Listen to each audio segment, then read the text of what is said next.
Hi guys, welcome to our podcast, The Howlers. I'm your host, Florentino Gale, and I'm here with my amazing crew of co-hosts, Samara Diaz, Hi. Erica Candido, Hi. and Emily Castillo. Hi. And would you believe me if I said that these are not our real voices?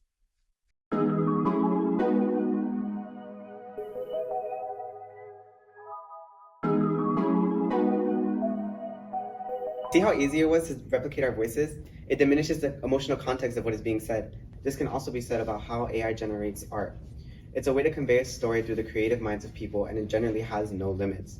From poems to drawings, no matter their difference in visual and literary effects, it brings emotion to a person. What does art mean to you guys?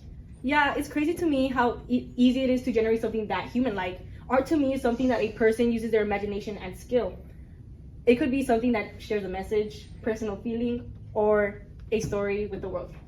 Personally, to me, it is a method of expression that can be felt and seen through paintings, digital art, music, or as simple as the way we dress.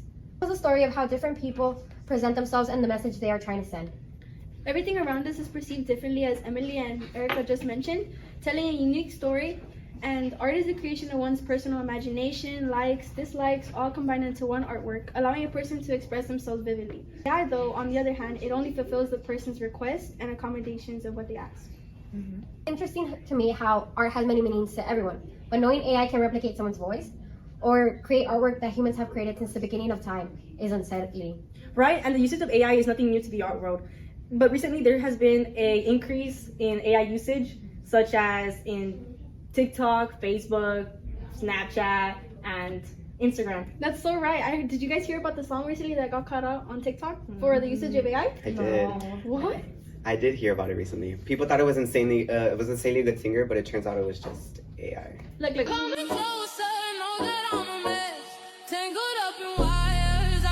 What? I did not know that was AI. Oh my goodness, it was so realistic. Well, I think it's really crazy to me how AI is able to replicate beats and lyrics that are usually made to be said with feeling and emotion. And the funny thing is, I couldn't even tell it was AI at first until I started doom scrolling like one usually does, and I came across a reaction video of a girl saying that it replicates the human's voice and vocals to a T. Yeah, and the product that AI gives people is just material gathered from pre-existing creations with no originality or credit to the creators. It's something that lacks emotion and meaning. That's right. I believe that integrity and respect of art is important because when using AI, it slowly fades away the true meaning due to it constantly being in competition with real-life artists. We're taking away job opportunities from people who have dedicated their whole lives to their crafts. Exactly, and just like the Coca-Cola ad that just came out this year, mind you, it was created by AI, could have been done by someone individually or multi people. And for those who have seen the ad,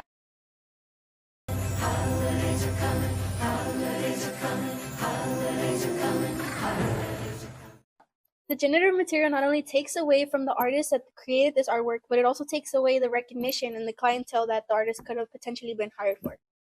You guys' viewpoints are very interesting. We thought this was such an important topic. In fact, we were out and interviewed others for their inputs. First, we spoke to Miss Beche, an English literary teacher at Linda B. Johnson, and an artist herself. This is what she had to say.